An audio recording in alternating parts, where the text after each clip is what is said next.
All right, good afternoon and good evening, everyone. Thank you so much for joining us today for our very last national session for our Future MDs in STEM Summer Program. We're really excited and also sad, unfortunately, to be having our last session today, but we hope that you've all enjoyed this experience. But without further ado, we'll let our guest speaker get started and he'll be taking us through his journey into medicine. Again, if you have any questions, you're more than welcome to ask him in the chat or you can raise your hand as well, but we'll let him get started and you can ask your questions whenever they pop up. All right. Well, good afternoon, everyone, or good morning if you're logging in from elsewhere. Do you mind just opening up your chat box, please, and typing in yes if you can hear me? All right.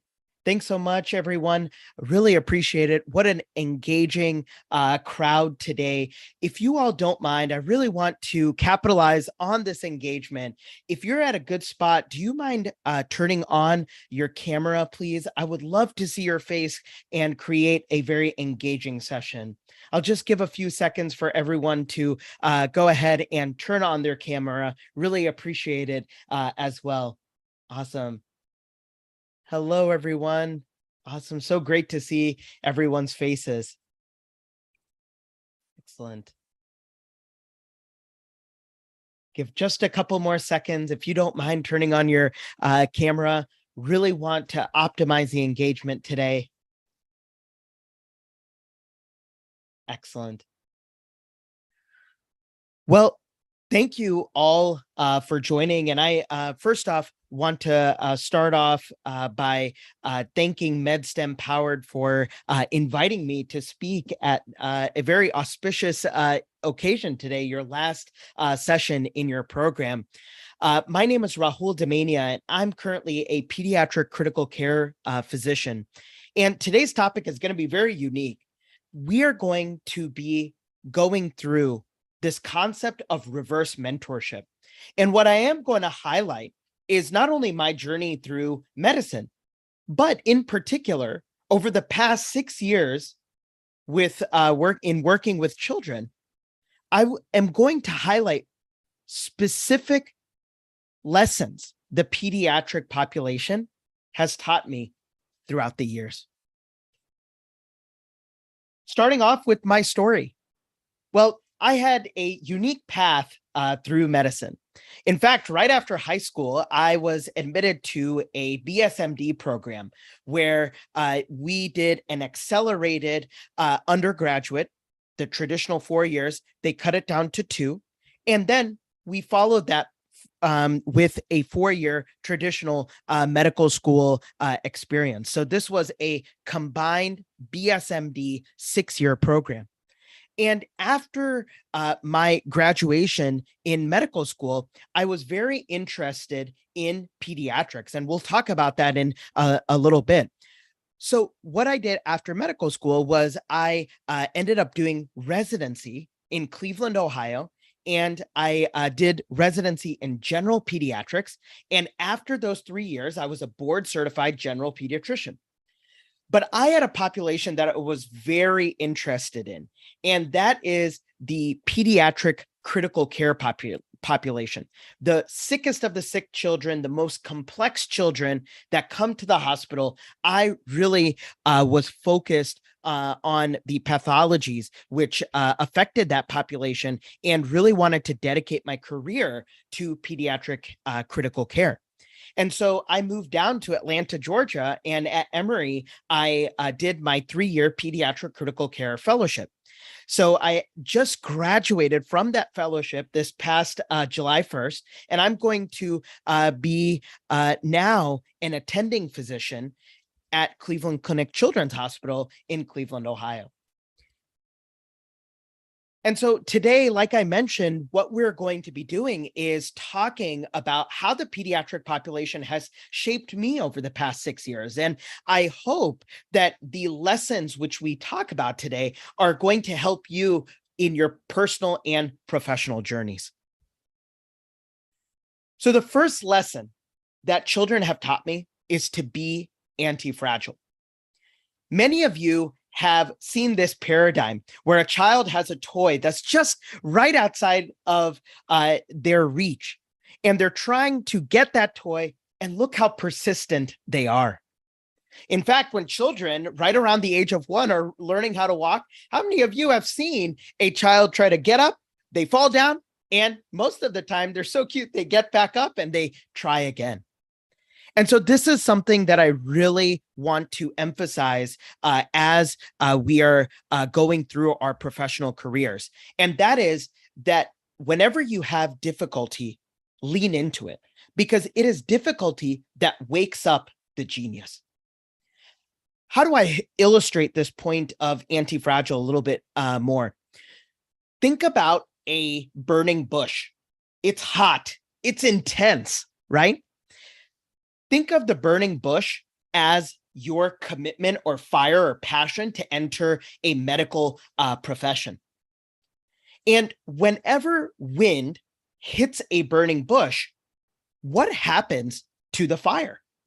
It actually ends up growing, right? And so throughout your professional and personal lives, you will have wind, which hits your fire, i.e., you will have adversity, which is going to be right next to the fire, that passion. And I would encourage you all to be like the burning bush that gets hit by the wind. Continue to expand your fire. Use adversity to improve yourself and lean into the difficulties. This was very well illustrated when I was a second-year medical student. This is a picture of my sister after being hospitalized for about 3 months in the hospital. It was spring break in my second year of medical school when I came home, and my sister had a very bad headache. And what we found out was that she had a interventricular hemorrhage, which is bleeding inside of her brain. She was very sick, and to be very frank with you, she was on the verge of life and death. And it was in this time that I truly wanted to retract. And I wanted to say, Mom, Dad, I really can't continue in medicine right now because I want to be at home. I don't want to continue any further with my studies because I want to take a leave of absence, etc., because it was such a stressful time. And I still remember the ICU doctor who was taking care of my little sister at the time, tapping me on the shoulder and saying, you know, your parents are going to be much more stressed if you miss your education and get behind in medical school. And what I'm going to do is I'm going to take care of your little sister just like I would take care of my daughter. And it was those words of encouragement that allowed me in that moment to be anti-fragile, to lean in, to get into the car with my peers and go back 4 hours away and continue in my medical journey. It is amazing how this has come full circle. Now, I am a pediatric critical care physician that can help a similar family in need with some similar narratives. The second important lesson children have taught me is to always stay curious. When I was a general pediatrician and training to become one, I always loved the 4 or 5-year-old well child visit. These children would come in and they would have such great imaginations. In fact, I would tell them to do some physical exam maneuver and they would say, but why? And then I would ask their parents about something that's going on at home, and they keep saying, but why? But why? And the curiosity that children have at that age is unparalleled. And what I would encourage you to do is to continue to stay curious as you progress in your medical career. Remember that curiosity is the wick in the candle of learning. And we are all on this path of lifelong learning. So how was this illustrated in my life? Well, this is a picture of the library at my medical school where I spent so many hours. It's not even funny how many hours I spent. And in the library, as I progressed as a senior medical student, I would always be interested in teaching my peers. In fact, I was so curious about how we learn. How do we take all of this information and apply it for exams or life in general? And so the library actually had a back room, and in that back room, there was a whiteboard. And I would bring all my peers in, and I would actually charge $20 an hour at that time to teach my peers. And to be very frank with you, I ended up taking those $20 that I had, and I would just go to the local pub and buy beers for all my friends. But in all seriousness, what this experience stemmed in me was this curiosity to link technology and medicine. I mean, look at where we are today. We have over 100 people joining us in this classroom, and we are all so interested in the complexities of science. So this culminated over the next couple years into me founding my own medical education company. And I founded High Guru, which is a very unique, innovative medical education company that focuses on unraveling the complexities of science. This is a picture of my first classroom. It was a marathon 12-hour lecture, and it was a turning point in my career. And I don't think that I would have gotten to this stage if I wasn't curious about how medical students learn.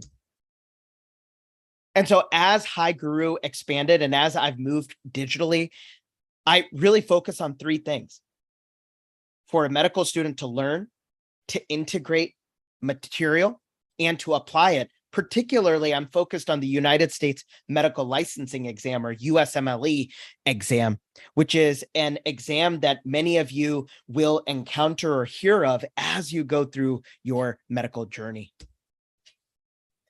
I also was very curious on my own field, my field of interest, which is pediatric critical care. And so I just, in the past year, founded my own podcast called PICU Doc on Call. It's on Apple and Spotify. And I've been absolutely humbled in the past few weeks to have it live in 95 countries. And we actually hit top 10 in medical podcasts in the United States not too long ago. And then the final lesson which children have taught me is this power of forgiveness. Whenever I am in the clinic and I give children their vaccines, the first thing that the child does is they cry and they go, "Ow, that hurt, that hurt, that hurt." But once that pain subsides, the child kind of looks like this, high fives all around. Children are so forgiving. And one of the key lessons which I want to impart on you is to always maintain balance and couple that with forgiveness. And let's go into that concept in a little bit more depth.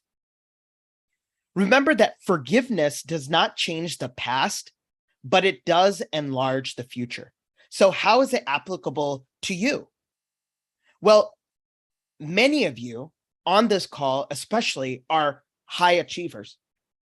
And what we want to do in life is really balance our school, our career, as well as our personal life and our wellness. And our goal is to not only balance these endeavors, but it's also to forgive ourselves and make sure that we are taking care of ourselves to the point where we can mitigate any internal or external stressors. This whole concept of balance is something that I do on a day-to-day basis as I take care of very sick children. This is your typical child who's in the ICU. Okay, so here is a child. They have a breathing tube that is providing them the function of the lungs. They have all of these medications, which is going into their bloodstream with the IV. They also have a nasogastric tube. This is a tube that goes from the nose into the stomach so we can provide children adequate nutrition. But all in all, what I'm tasked to do is really balance all of these organ systems. Whatever I do to the heart or whatever medicine I give, I have to make sure that is it affecting the lungs and vice versa. And one of the most important organs which I'm trying to balance is the brain. Because not only do we want to get this child out of their acute illness, but we also want to make sure that long-term they can grow and develop. And so the summary today is threefold. Number one, be anti-fragile. Number two, stay curious. And number three, balance and forgiveness. We are all on this lifelong journey of education, especially in medicine. And I would highly encourage you all to think of medicine as an apprenticeship. Get a mentor and stick with them. Try to really expand your knowledge through opportunities just like this one. I really appreciate your attention during this session today. And this is going to be my most favorite part of the session. And that is hearing from you. Any questions which you have, please feel free to put it in the chat box now. And I really appreciate each and every one of you for your attention today. All right, I'll take some questions.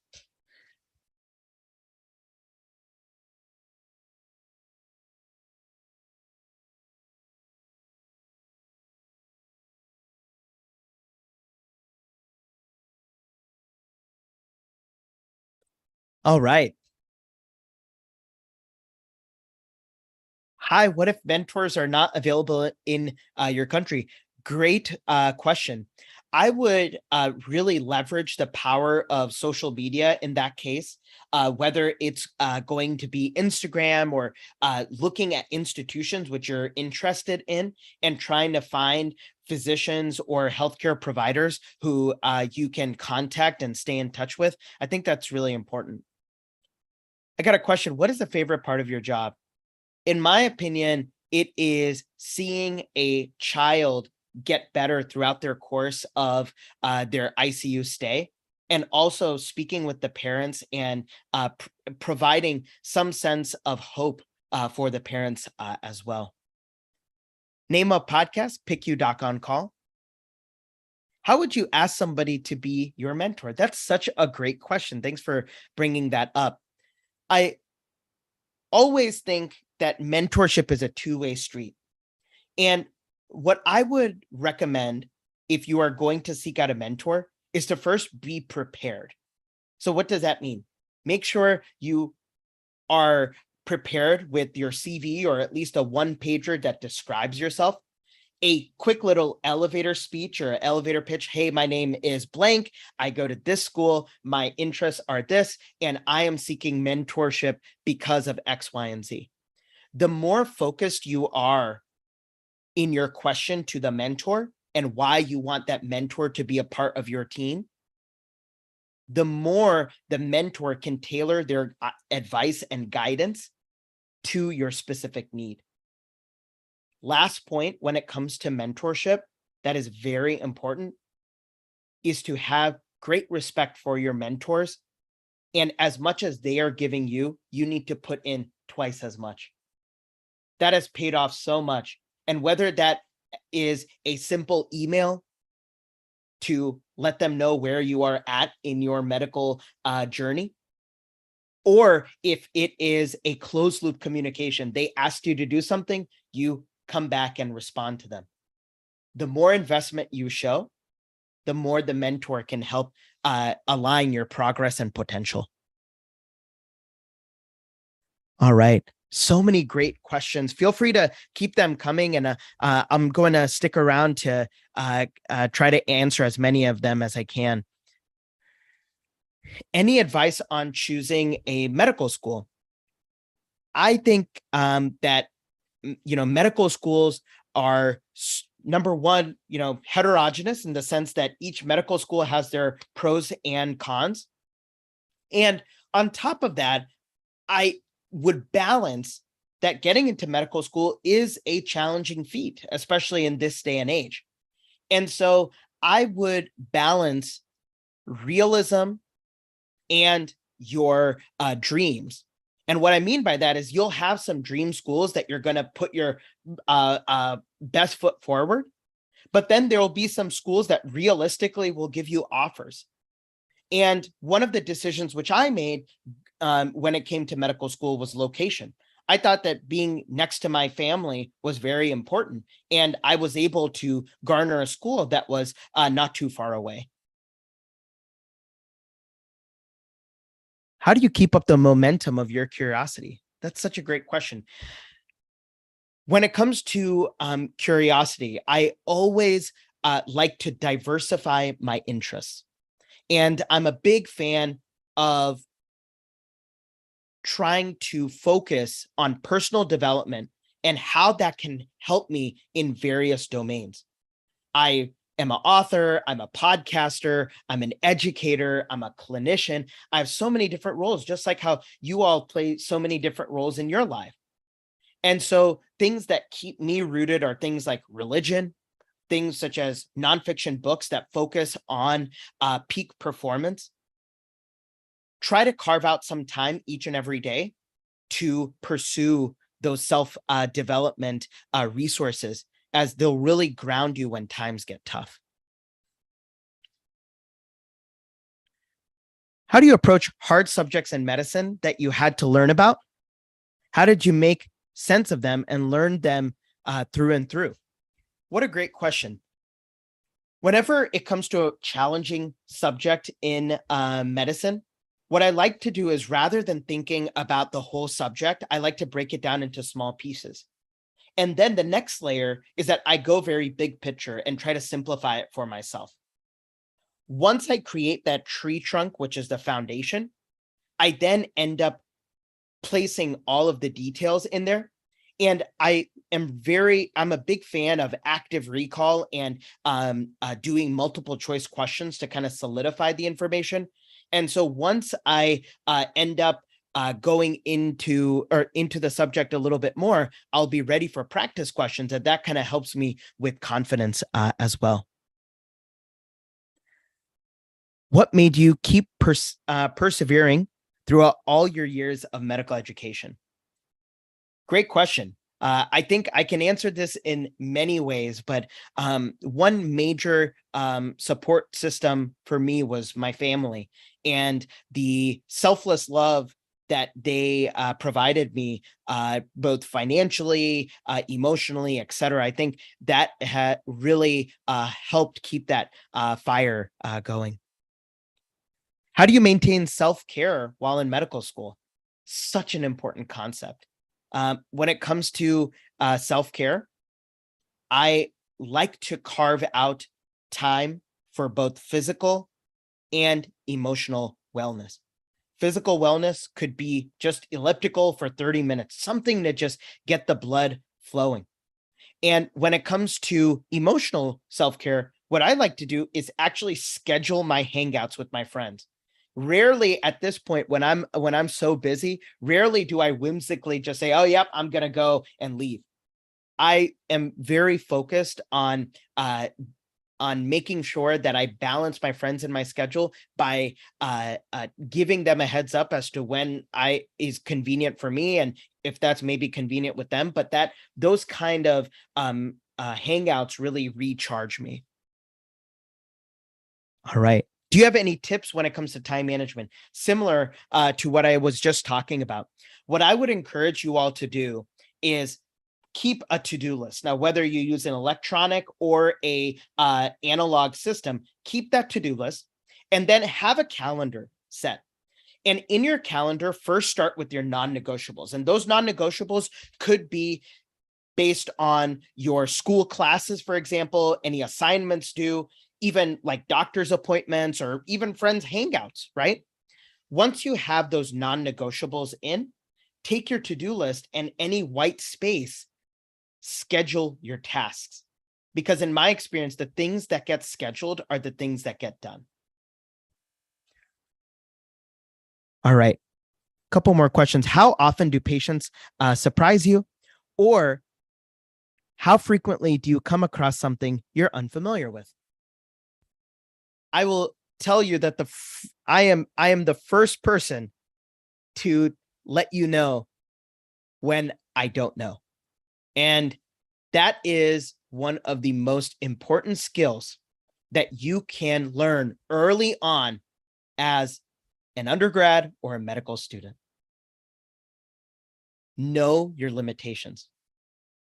It is so mature when you know how and when to ask for help.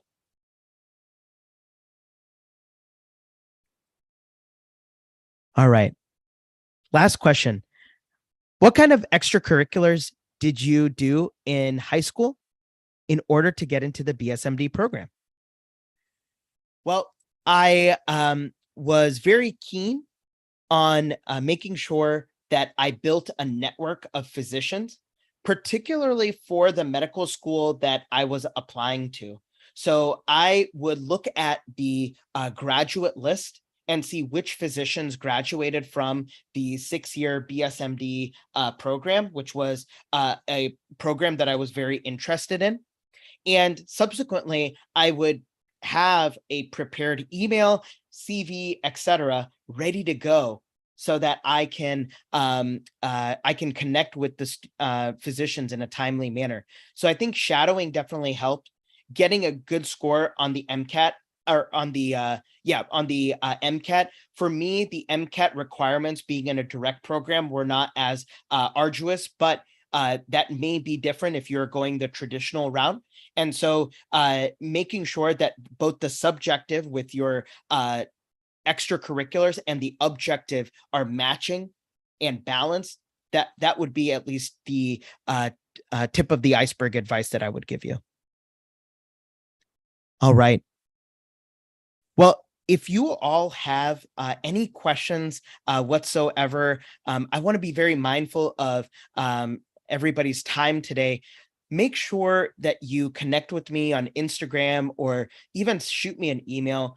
I know that this can be a stressful process, but what I will tell you is that it is an exciting process. It is full of joy. And I still remember not too long ago, 12 short years ago, being in your shoes. And I will tell you that the journey is so worth it. Find a mentor and remember those 3 things. Be anti-fragile, stay curious, balance forgiveness. Thank you so much. Awesome. Thank you so much, Dr. Rahul, for coming to speak to us today. Something that we like to do for all our guest speakers is give them a virtual round of applause. So if everyone wouldn't mind doing that now, that would be great. But again, thank you so much for coming to speak to us about your journey into medicine. It was incredible to hear all that you've been able to work through. And everyone will also be filling out the guest speaker thank you form in the chat. So once they fill those, once we get the responses for those in, we'll send that over to you. Awesome. Okay, so now what we'll be doing, everyone, is taking our group picture. So if you wouldn't mind turning your cameras on for maybe 10 seconds max, 10 to 15 seconds, that would be lovely. Again, these group pictures will be emailed out to you and posted on our Slack channel. So if you'd like to turn your cameras on again, we'd love to see all of your beautiful faces. It was so lovely to see some of you during the sessions as well, but it's just nice to put some faces to names. So I'll give everyone maybe 20 or 30 seconds to turn their cameras on because I know that there might be a lag. I see lots of people fixing their hair. You all look great, but we'll give everyone a little bit of time and then we'll take a group picture and then we'll move on to our wrap-up workshop. And I think because we actually have so many people turning their cameras on, I'll need to take, I think, 2 different pictures because not everyone's fitting on my screen. So I'll take at least 2 or 3 per screen in case you blink or in case you like a different picture better. But we will take that in maybe 10 or 15 seconds, and then you're more than welcome to turn your camera back off if that's what makes you feel more comfortable.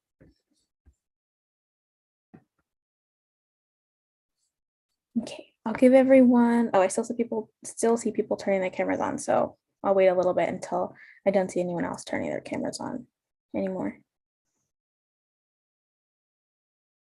If your camera isn't working, again, no worries. This is not a requirement at all. So if you're not comfortable turning your camera on, there's no requirements to that. This is just kind of it's an optional thing. Okay, maybe 10 more seconds and then we'll go ahead.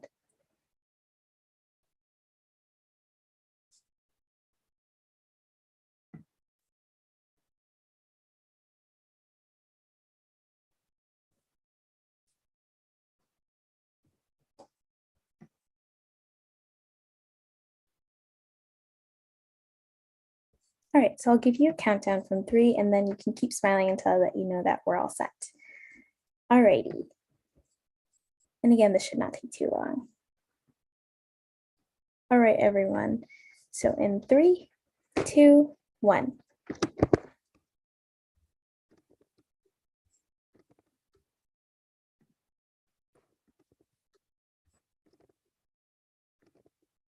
All right, perfect. We're all set. Thank you so much. You can go ahead and turn your cameras off if you'd like, or if you'd like to keep them on, you're also more than welcome to as well. But thank you so much again, Dr. Rahul, for joining us today. We'll email you those pictures as well. And then now we'll go ahead and get started with our workshop, which is our wrap up, since today is our last session.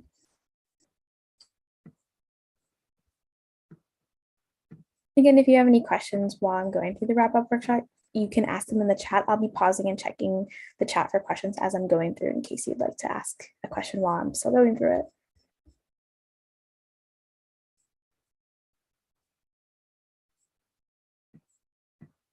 This workshop is also in our Google Drive in case you'd like to follow along with us, but there isn't any note taking for this one since it's just all about who we are as a team. All right, so welcome to our last session again, our very last one for our 3rd annual summer program. Again, this is a bittersweet day because we're really excited to have another session and to get to see all of you, but also it's sad because we won't be seeing all of you, at least in this exact setting again. A couple quick reminders. So we've released your week 1 homework. We've sent it out in the chat throughout the last 2 sessions for week 2. And we also have it posted in Slack. It's in our Notion and we've emailed it out. So we have sent out the homework in a bunch of different platforms. So hopefully you have that wrapped up. It's due July 15th. And then the week 2 homework, which has not been released yet, but will be within 10 minutes after this session concludes. So again, the week 2 homework and the post-program feedback form, it's the same thing. We've just combined them both into one form. Once you fill that out, once we've released it, you'll be all set. And then these are due this Friday at 11:59 p.m. Eastern Daylight Time. And our research symposium submissions, they're due July 29th at 12 p.m. EDT. Again, that's a long ways off. So again, please take this time to start brainstorming with your group, or if you're doing it individually, to start getting some ideas down. We have the rubric posted in the drive. We have a bunch of samples from our students from last year. Your mentors have been added to your channel. We've created groups for everyone. I think for the groups that we've created, I think there are at least 30 teams, so there are a lot of you participating this year, which is really exciting. But from our end, we have made all the groups, added all the mentors, put in the rubrics, the student samples, etc. So if there's anything else that you would still benefit from, please do feel free to let us know. We would ask that if you would like to be placed in a research symposium group, that you message us no later than tomorrow or Wednesday at the very, very latest, because after then it might be harder to become integrated in a group, to find group members, and then to complete the project. You could still, of course, do it individually. So again, if you would like to be placed in a group and you haven't already, please be sure to message us within the next couple days. All right, so what's next here? We wanted to wish a quick happy 2nd birthday to us at MedStem Powered. We were created July 7th of 2020. So our 2nd birthday was last week on Thursday, I believe, but we didn't have a session, so we didn't celebrate it officially. But we have been around doing what we've been doing for 2 years now, which is really exciting.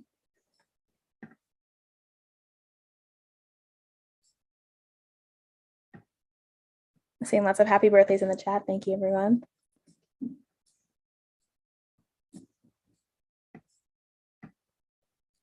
And so this is a pretty exhaustive list. I won't go through all of this today in the detail that it's listed in here just because there's a lot, but this is everything that we've been able to accomplish within the past 2 years. So we've hosted what will be now our third summer program. So we've hosted 3 of them. We've hosted a winter camp. We've seen about at least 1,000 live attendees come through our programs. We've awarded over 5,000 certificates of completion. We've expanded our leadership team. We've created departments. We've spoken at webinars. We have created content and planning committees, and we've again hosted our brand new winter camp, which happened in December of last year. I know that some of you joined us for our winter camp, which is actually how you found out about us. We've reached over half a hundred thousand impressions on Instagram and other social media platforms, and we've also expanded to over 2,000 global members. So if you check out some of our leadership team members here, these are some of the people that have been working behind the scenes to make everything that we do possible. So thank you so much to all of our leadership team members. And not pictured are our executive interns like the Nuja and Sajid, who you might have seen throughout some of our sessions. So also a quick shout out to them, because without our team members and our executive interns, this program would not have been possible. So some of the things that we do here are we host departments and a mentorship program. So these are some of the departments that we have. Some of you might be involved in them. We have a research department. So our co-director of research, Alex, he's the one that created the research symposium prompt this year, the rubric.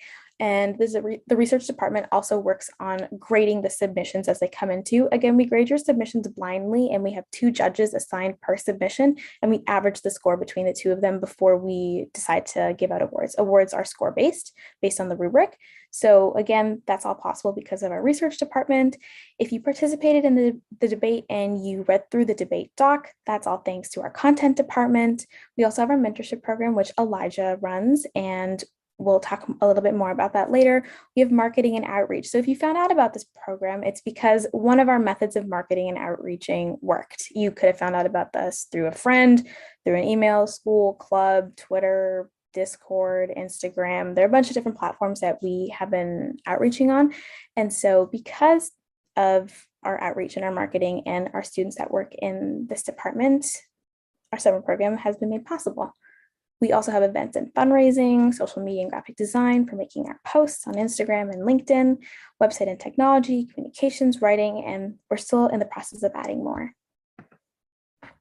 So if you'd like to get involved, again, we have a bunch of different departments that you can get involved in. All of these forms should be found within our link tree. And if they haven't been updated, we'll be sure to update them by, at the very latest, the end of this week. But when we're emailing you your certificates, we'll also include a section on what can I do or how can I get involved. And then we'll have a bunch of links there for easy access. So you don't have to go digging through anything, and you can fill them out by the deadline, which we'll also clearly specify. This is kind of a quick example of what our research department does. So at the beginning of the month in February of last year, they released a lesson plan where, they went through some of the goals they were hoping to accomplish, meeting the directors. So Alex is one of our co-directors currently, and then kind of how to stay active. One of our more notable events too was our Gitanjali Rao and Met Empowered event in 2020. We hosted Times Kid Choice of the Year Gitanjali Rao. She invented the lead detection device in water. She's also been on the Jimmy Fallon show and a couple of different things too. She's a really incredible young woman in STEM, and it was really inspiring to hear from her. But these are just some of the things and events that we've been able to do and host here. Some of our upcoming projects, our winter camp was a new addition here. So if you joined us this holiday season, we had about 200 people join us live for a 2-day winter camp, kind of structured similar to this summer program, except it was 2 days of 2 guest speakers, 1 for each day, and then 1 or 2 workshops per day. So it was a little bit longer, but our winter camp was a new initiative that we took up here and we launched last year, and we'll be relaunching it again this year. We have some upcoming projects like our middle and high school training. So a limiting factor means, for example, what limits? Sorry, one sec.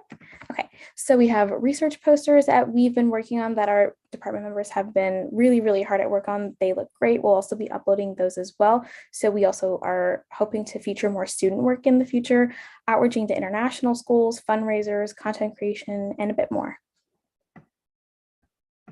So our mentorship program here in 2020 and 2021, it catered to over 200 students in all of the topics that you see here. You can also become a mentor or a mentee during the school year. So our mentorship program runs, I believe, from September to maybe June or July, and then we give our participants or our mentors and our mentees a break throughout the summer period. If you serve as a mentor, you do receive volunteer hours. And if you get mentored, then you can attend your mentor. If you choose to be a mentee, you can attend your mentor's office hours. They can also release lesson plans in these subjects too. They can help you out if you have questions on schoolwork, or if you would just like to learn about these subjects for fun, you can also get mentored in it. You don't have to be enrolled in the class currently. Again, if you want to get involved, there are bunch of different ways to get involved with us here. And so you can get involved with our mentorship program, departments, partnerships, outreach, content creation. All of these forms will be on our website, and we'll be emailing them out to you too. So that way you don't have to go scrolling through all of the links on our website if it's more easy for you to just have access to all of it in one place. So again, when we email you about your certificates, we'll be including all of these forms in case you would like to get interested. These are what our certificates look like last year. Again, if you've attended 80%, 85% of the sessions live, or you've messaged us if you needed accommodations, you'll be receiving a certificate of completion with excellence, and your certificate will also have the amount of shadowing hours that you obtained. So because some of you weren't able to attend 5 out of the 6 sessions live, there were some religious holidays happening, there was a Wi-Fi outage, some people had family emergencies. So because of the exceptions that we've made, we are still allowing participants to get a certificate of completion with excellence if they didn't attend 5 out of the 6 sessions live. Usually we'll make an exception for another session, so 4 out of the 6 ones live. And sometimes what we'll ask you to do is send us a summary of the session that you missed, just so we know that you watched it and still got all the necessary information. But if you did miss the session, you'll still get your certificate, but you might get some less shadowing hours. And another big part of what we do here is we want the program to really serve you both academically and also professionally. We don't create this program as just a way of giving you something to put on your resume, or just as something for you to, put on your college apps, or just as something that you can use for those kinds of purposes. But we want to kind of create a place where you can complete the program, get a lot out of it academically and personally, and then also have something to show for the experiences that you gained. So if you don't already have LinkedIn, you can sign up. It's free for everyone. They do have a premium subscription, but I don't really think that as students it's completely necessary. Maybe if you are on LinkedIn when you're working, it might be better to get a premium one, but LinkedIn is free for everyone, at least the basic one, which I believe our company uses, and it still works really well. So it allows you to kind of showcase your work experiences. If you have honors, awards, you can connect with people. It's kind of like a business Instagram. You can still connect with people, you can follow them, you can post things, but as opposed to Instagram, you're not posting things like prom pictures or graduation pictures, or when you're traveling, but you're posting things like, so excited to start working at this company, or really glad that I got to participate in this program, really grateful to this and this. If you've done another program elsewhere, you can post about it, and the people that are connected to you can see that post. So it is kind of like a business Instagram, because you're sharing professional accomplishments or things that you're doing professionally. This is what a LinkedIn profile looks like. I'll also stop and see if there are any questions right now. Okay, so what's the new deadline for leadership opportunities? Someone asks. We'll probably set a deadline around the beginning of August, so that way we have at least a month to go through all the applications and contact people for interviews, so that way we can get you onboarded if you have a successful application and interview by the beginning of the school year. When can I apply for the mentorship program? I think up until the beginning of the school year, when it starts, you can apply to be mentored. But if you want to be a mentor, then of course that's another interview that you'd have to go through. Can you still write a summary for the session you missed? Yes, please just send us a message on Slack. Again, all the forms will be sent out to you. You don't have to go digging for the information just yet. Nothing is due. When's the deadline to send in summaries? The sooner the better, because once we're calculating certificate eligibilities, it'll make the process go by a lot faster if we know that you missed a session, but you sent us a summary, so we don't have to reach out to you and wait for you to respond to send it to us. We'll just have that summary there. Someone else asks, what can these shadowing hours do for us? So if you're interested in shadowing at your local hospital, or if you want to add this experience professionally, if you're emailing someone at your local hospital and they're concerned about maybe you not having enough experience in a healthcare setting, well, because you've had shadowing hours here, you do have virtual experience in a healthcare setting because you've directly learned from healthcare and medical professionals. So you can include that as something that you've already done, and that might help you get your foot in the door. Again, you can also add it as experience. You can add it as part of your certificate, etc. So there are a lot of ways to maximize shadowing hours, even if they are still virtual, because you're still learning from medical and healthcare professionals. All right, I'm going to stop for some live questions. Desmond? What time frame should we expect the certificates to be sent out? Yeah, perfect. Great question. And so I'm going to be out of the office for 2 weeks starting Wednesday. So the certificates will be processed throughout the end of July and the beginning of August. You should expect to hear back from us.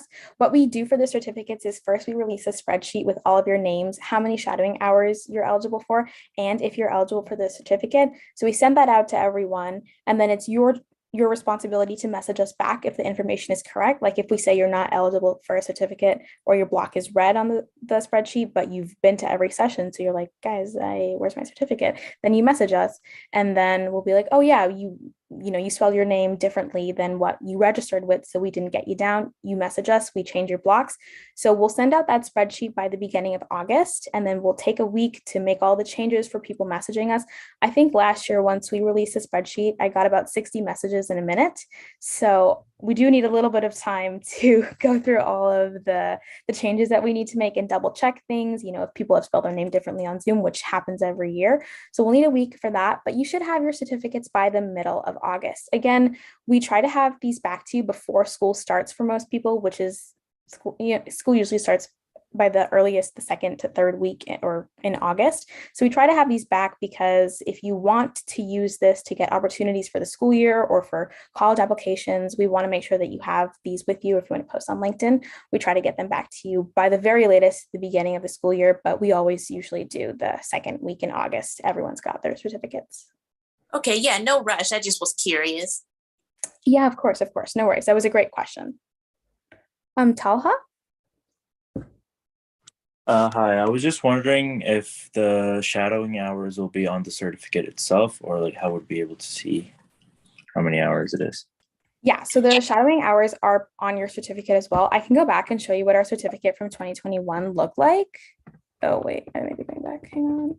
Yeah, so again, our certificate for this year will look different. We change our template and design every year. But if you can look at this one here, it says Certificate of Completion with Excellence awarded to the person's name there. And then underneath it, it says with blank live medical shadowing hours for completing the Future MDs in STEM 2022 or 2021 summer program. Oh, okay, perfect. Thank you. Yeah, no worries. Great questions, everyone.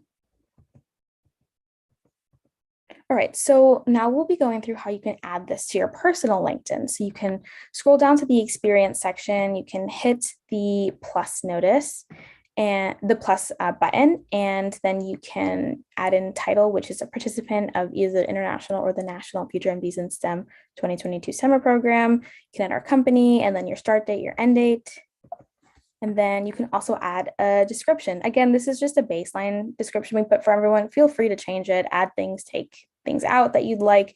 We just want to give you all an example of what you can include. So if someone's looking at your profile, like a potential employer or someone that you're, if you include your LinkedIn when you're applying to a job, they can look at the description and know that you have direct experience in something that is STEM and medical related.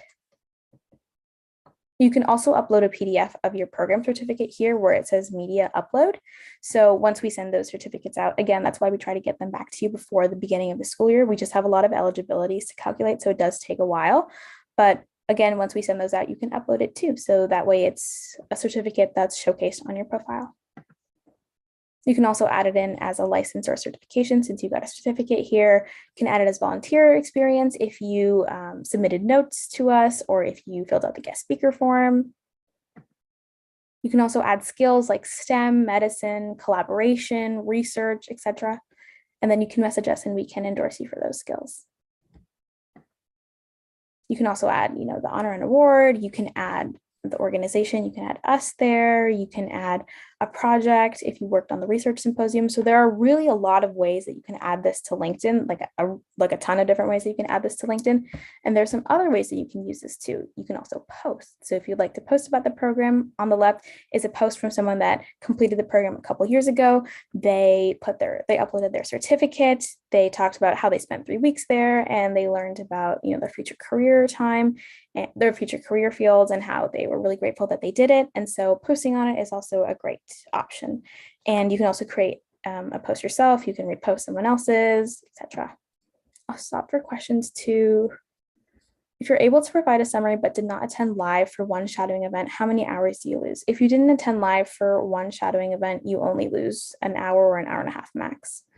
What are the benefits of participating in the research symposium? So not only are you eligible for awards and you get to present your research through a day-long symposium to other students, it's also a great opportunity to collaborate.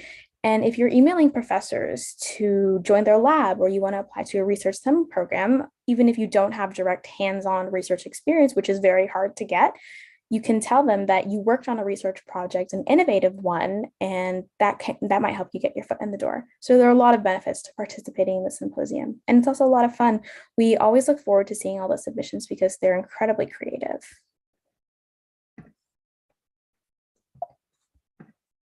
You can also add this to your college apps, jobs, resume.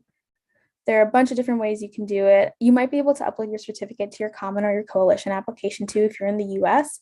So that's also really helpful. You could utilize the experience in an interview, talk about how you applied these skills in real life.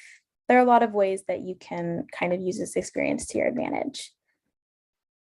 When should we expect volunteer hours? So we don't calculate volunteer hours for you automatically. If you email us and you asked for your volunteer hours, then we'll respond to you and either give you the hours, or if you want a letter or a letter of recommendation or another form like a certificate, then we'll calculate it for you, but we don't automatically do it. So if you send us an email, we'll be able to do that for you.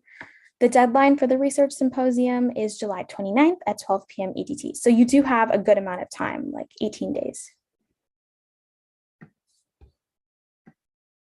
And if you need us to write you a letter of recommendation or a volunteer letter, you're more than welcome to email us at info@medicinepower.org. We wrote a lot of volunteer letters and letters of recommendations for students last year. I know it's tough, especially if your school is still online, to get to know teachers or professors well enough to write you a letter of recommendation. So that's what we're here for if you'd like us to write you one. Taha? Hey, do we need to have been completed the notes, like submitted them for a recommendation letter? For a recommendation letter, no, but for a volunteer letter, yes. Yeah, okay, great. Thank you. No worries. The deadline for submitting notes, also a great question, preferably by the end of this Friday would be good. Again, we'll write you a letter of recommendation like we talked about. And then from us to you, we want to say thank you, because this program would not have been possible without all of you showing up to all of the sessions, because as hard as we can work to create all of the workshops and find guest speakers and build something new, it really wouldn't be possible if all of you didn't show up. So we're really, really grateful that you all decided to spend your summers here. You should all be proud of yourself, because doing a virtual program that can sometimes be intense throughout the summer when you could be resting or, like watching Netflix or hanging out with your friends is really impressive. And we're really grateful that you all decided to spend your summer here, because if you didn't show up, the program really wouldn't have been possible. So we're really, really grateful. When I started this a couple years ago, I wasn't expecting too much out of it. I was hoping that maybe 5 or 10 people would show up, and I really didn't anticipate what we would be able to grow into, especially since we're not affiliated with anything else. So all of the resources, everything that you see here, we built from the ground up. So it's kind of tough because it's the first time something like this has been done and run by students, but really it's all worth it, because we get a lot of responses from students each year saying that they're really grateful that they did the program and how it helped them get their foot in the door and how they really just enjoyed the experience. And really that's why we do it. We do it because we want to create a free opportunity for students to get involved and to learn. So really, from us to you, it would not have been possible if you didn't all show up. And we're really proud of all of you, because I know it's tough to attend programs. You might be tired, like it's summer again, you don't want to you don't want to necessarily be spending your entire summer doing stuff that's education related. But again, it really wouldn't have been possible without you. And so we really just want to say thank you so much for showing up and for believing in what we have to do here. We really hope that the program has been beneficial for you. Again, we've incorporated stuff from year to year that we didn't do before because, like I said, I go through each of your feedback responses individually because I want to make sure that what's working for you is stuff that we keep doing and what isn't working for you is stuff that we take out. So again, because this hasn't been done before, it's a little bit tricky, but again, it's really all worth it because we want to make sure that we're creating the best program that we possibly can. And so we hope you join us back next year. We hope that this isn't the last time that we see you. If you ever want to message us and be like, hey, I just got into my top school, or I got an interview for something that I didn't think I was going to get an interview at, we'd love to celebrate with you because we're really all proud of all of your accomplishments. And this really would not have been possible without you. So thank you so much for joining us this summer. Again, it's bittersweet because this is our very last session. So it's our last time seeing you in a setting like this, but we're really grateful that you joined us this summer and we hope to see you back soon. Again, we're hoping this isn't the last time that we see you, but if it is, then we hope you take care. We hope you have a great rest of your summer. Keep us updated if you'd like to, and we'll see you back sometime soon.